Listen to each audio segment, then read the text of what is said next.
आदाब, मैं हूं मोहम्मद साद और आप देख रहे हैं न्यूज़ मैक्स। और आज के इस खास प्रोग्राम में हमारे साथ मौजूद हैं तेज बहादुर यादव साहब, जो कि बीएसएफ के जवान रह चुके हैं और उनको बर्खास्त किया जा चुका है इस वजह से क्योंकि उन्होंने जो खाना वगैरह और भी जो सर्विसेज मिलती थी उसके ताल्लुक से जो सोशल मीडिया पे वीडियो अपलोड करी थी उससे रिलेटेड उन पे केस चल रहा है। और आइए जानते हैं इनका इन सब बातों पे क्या कहना है। तो सबसे पहला सवाल तो ये कि आपको जो निकाला गया अपनी नौकरी से, क्यों निकाला गया, क्या वजह थी उसके पीछे?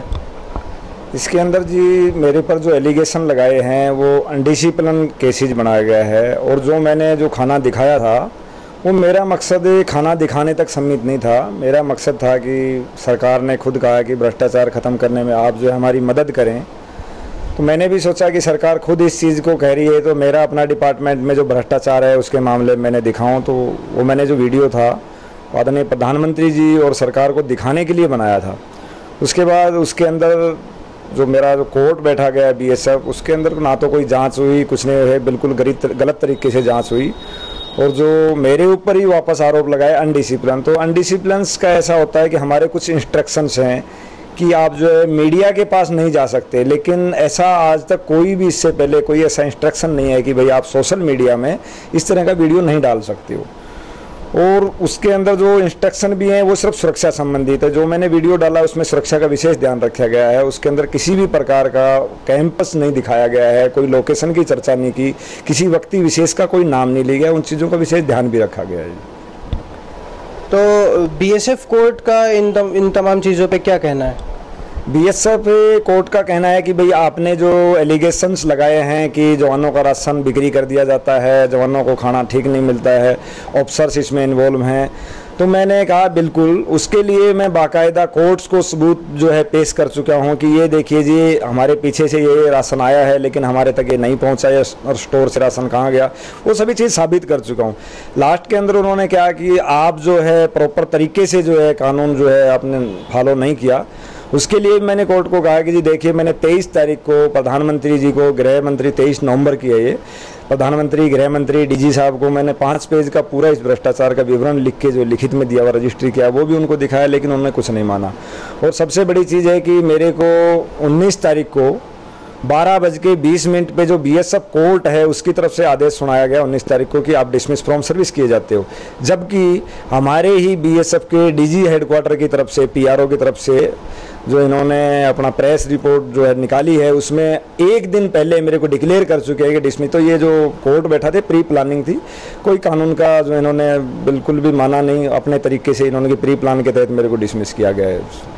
तो ये जो आप बता रहे हैं प्री प्लान के तहत डिसमिस किया गया और एक दिन पहले प्रेस रिलीज़ हो गई थी, तो इस पे आपने कुछ आगे स्टेप्स लिए हैं, कानूनी कार्रवाई करी है और आगे क्या आपका प्लान है करने का इस पे? देखो जी इसके लिए मेरे पास समय दिया गया है 3 महीने। डायरेक्ट हम इसका प्रावधान है कोर्ट में नहीं जा सकते। डीजी को अपील जो वो मैं बना रहा हूँ, 1-2 दिन के अंदर हम डीजी साहब को अपील बाई हैंड में फोर्स हेडक्वार्टर को दे के आऊँगा और वेट करेंगे 2 महीने की डीजी साहब इसके मामले में क्या डिसीजन लेते हैं। अगर वो फिर भी मेरे खिलाफ डिसीजन लेके तो हाई कोर्ट में जाएंगे। वकील साहब मैंने अपना किया हुआ है, उनसे डिस्कस कर रहा हूँ, तो हाई कोर्ट में जाएंगे और हाई कोर्ट में न्याय मिलेगा। मुझे न्यायालय पे पूरा भरोसा है। तो आपको जो नौकरी से बर्खास्त किया गया, निकाला गया, उसमें क्या वजह बताई गई, किस बुनियाद पे निकाला जा रहा है आपको? उसके अंदर सिर्फ अनडिसिप्लिन केसेस लगाया है, लेकिन मेरा जहाँ तक मानना है अनडिसिप्लिन कोई केसेस इस तरह का नहीं था। वो सिर्फ ये दिखाया गया है कि कोई भी जवान हम ऑफिसर्स के खिलाफ इस तरह की अगर आवाज़ उठाएगा तो आज पूरा हिंदुस्तान तेज बहादुर के साथ खड़ा हुआ था, उसके बावजूद भी हम अपनी पावर से उसको डिसमिस फ्रॉम सर्विस कर सकते हैं। तो आगे हमारे खिलाफ कोई भी आवाज़ उठाएगा उसके साथ यही होगा। एक सिर्फ जवानों को मैसेज देने का मकसद है, बाकी कोई इसमें मेरा 21 साल सर्विस कंप्लीट हो गया। और आपने भी देखा होगा कि सब जगह मीडिया के सामने बीएसएफ डीजी, आईजी, डीआईजी वो डिक्लेयर कर चुके थे कि 31 जनवरी 2017 से तेज बहादुर का वीआरएस जो है मंजूर कर लिया गया। उसके बावजूद 31 जनवरी को 12 बजे मैं रिटायर हो चुका हूँ, पूरा क्लियरेंस जो डॉक्यूमेंटेशन सब हो गया, पेंशन बुक भी साइन हो गया। 12 बजे के बाद अचानक ऑर्डर देते हैं कि नहीं आपका जो है वीआरएस जो रद्द किया जाता है, जो कि कानून के खिलाफ है बिल्कुल। और मुझे अचानक अरेस्ट कर लिया जाता है, घर में भी नहीं, कमरे में बंद कर दिया जाता है। तो ये बिल्कुल जो है कानून के खिलाफ है। तो न्यायालय ये चीज़ को, सब चीज़ को सुनाई करेगा, गलत तरीके से हुआ है जो भी हुआ। तो कमरे में बंद करने के बाद आपसे किस तरीके की बातें करी गई और क्या प्रेशर वगैरह डाला गया ऊपर से, क्या हुआ? हाँ जी, इसके लिए काफ़ी दबाव बनाया गया, बार बार यही दबाव बनाया जा रहा था कि आप इसके लिए माफ़ी मांग लो कि भाई जो मैंने किया, हम आपको सारे बेनिफिट देंगे, सब कुछ देंगे। लेकिन मैंने कहा जो भ्रष्टाचार है इसके खिलाफ कार्रवाई हो। और इसके अंदर सबसे बड़ी चीज़ है, जैसे कह रहे हैं कि हमने जांच कराई, जांच के कुछ नियम कानून होते हैं, प्रोसीजर होते हैं। जिस कमानेंट जो वहाँ प्रेजेंट है उस कमानेंट को भी बिल्कुल नहीं हटाया गया। इन्होंने 4 फरवरी तक उसी कमानेंट को रखा है। 4 फरवरी के बाद में जब मेरी पत्नी ने मीडिया के सामने कहा कि आज भी वही कमानेंट है, किस चीज़ की जांच है, तब उनको डिक्लेयर किया गया इन्होंने कि जो है कमानेंट हमने प्रवीण कुमार को अंडर कमांड भेज दिया गया है।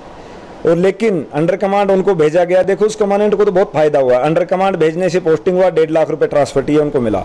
और आज की डेट में दोबारा बीएसएफ ने, जो कहीं नहीं बता रही है, अभी उनको वापस कमांड दे दिया गया। आज बंगाल में वो कमांडेंट है, 1.5 लाख फिर उसको ट्रांसफर टी मिला है। उनके लिए तो 3 लाख रुपए का फायदा हुआ है। और जबकि मैंने आवाज उठाई, मेरे को डिसमिस फ्रॉम सर्विस किया गया है। तो इससे साफ जाहिर होती है कि ये चाहते ही नहीं कि कोई जांच हो अफसरों के खिलाफ, ऐसा कुछ उन्होंने कोई जांच किया ही नहीं है। तो जांच की बात जो आपने करी, कह रहे हैं कि तो आपके जो वहाँ पे मेस के इंचार्ज है, मेस कमांडो हैं, उनका क्या प्रावधान रहता है और वो चीज़ें नहीं देखते हैं या उन पे कोई एक्शन लिया गया, नहीं लिया गया, क्या है? मैस का ऐसा सिस्टम है फौज के अंदर कि मैस कमांडर जो है 20 या 25 तारीख के बीच में सभी जवानों को इकट्ठा करके चुना जाता है और जवान चुनते हैं कौन है। लेकिन यहाँ पर सब सिस्टम उल्टा है। वो हेड कांस्टेबल होता है, उसको चुना जाता है, कभी 1 या 2 भी चुना जाते हैं, कभी 2 चुने जाते हैं। यहाँ सारा सिस्टम उल्टा है, जो है कमांडेंट और कंपनी कमांडर अपनी मर्जी से निर्धारित करते हैं। और जो वहाँ पर जो मैस कमांडर था वो सबसे जूनियर कांस्टेबल, जिसको किसी चीज़ का कोई नॉलेज नहीं है। एज ए स्टोरमैन भी वही है और मैस कमांडर भी हुए, किसी नियम को फॉलो नहीं, उसी को मैस कमांडर लगाया गया। जवानों के विरोध करने के बावजूद भी ऊपर कंपनी कमांडर कहता है मेरी मर्जी है, मैं किसी को भी लगाऊँ, जो कि ये बिल्कुल नियम के खिलाफ है। अपनी मर्जी से लगाया गया उन्होंने। और मर्जी से लगाने का मकसद यही है कि ये हेराफेरी करते थे राशन की। जो जवान नया है, जिसको जानकारी नहीं है, उसको इसलिए चार्ज दिया जाता है कि वो मुंह नहीं खोलेगा और हमारे सामने बोलेगा नहीं। इसकी वजह यही है लगाने की। चलिए, वो तो बात ठीक है, मगर इसमें ये जो आपने वीडियो अपलोड किया तो उसमें ये भी तो है कि कानूनन फ़ोन रखना मना है at the time of duty, और जो है सोशल मीडिया पे या मीडिया से आप मुखातिब नहीं हो सकते हैं ड्यूटी के वक्त और वर्दी में। इस पर आप क्या कहेंगे?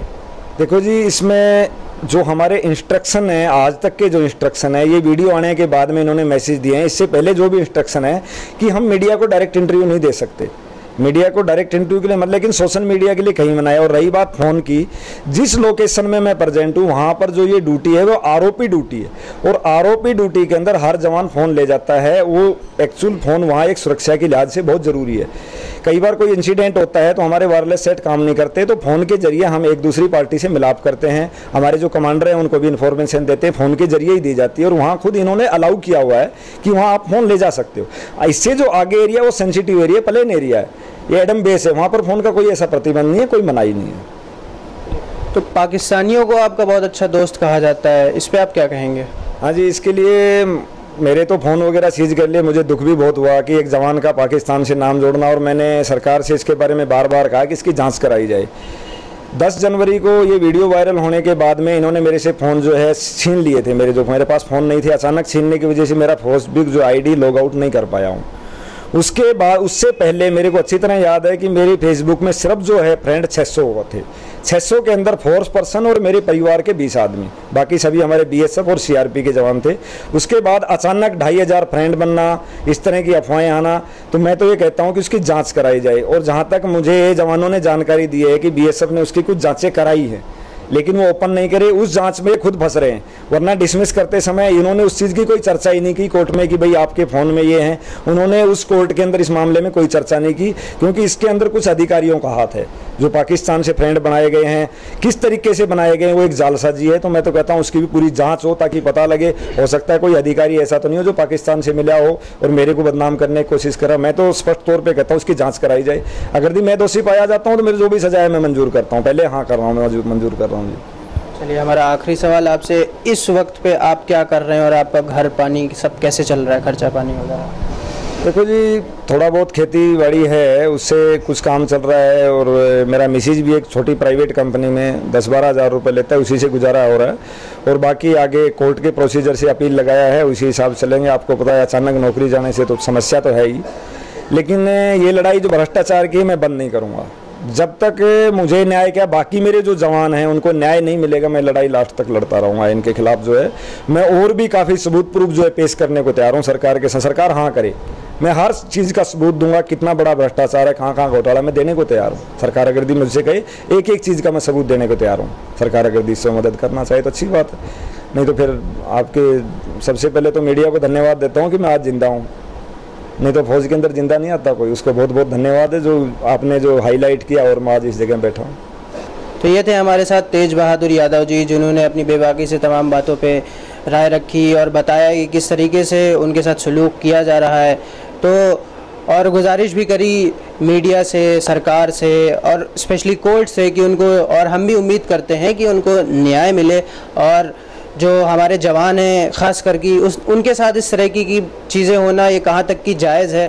तो अब ये आप ही लोगों को सोचना होगा और इस चीज़ पे सरकार को भी सख्त से सख्त कदम उठाने चाहिए और जो भ्रष्टाचार की बात है उस पे सरकार को सख्त निगरानी रखनी चाहिए और इन तमाम चीज़ों पे एक नई तरीके से, नए स्तर से जांच होनी चाहिए। तो इसी के साथ साथ देखते रहिए न्यूज़ मैक्स।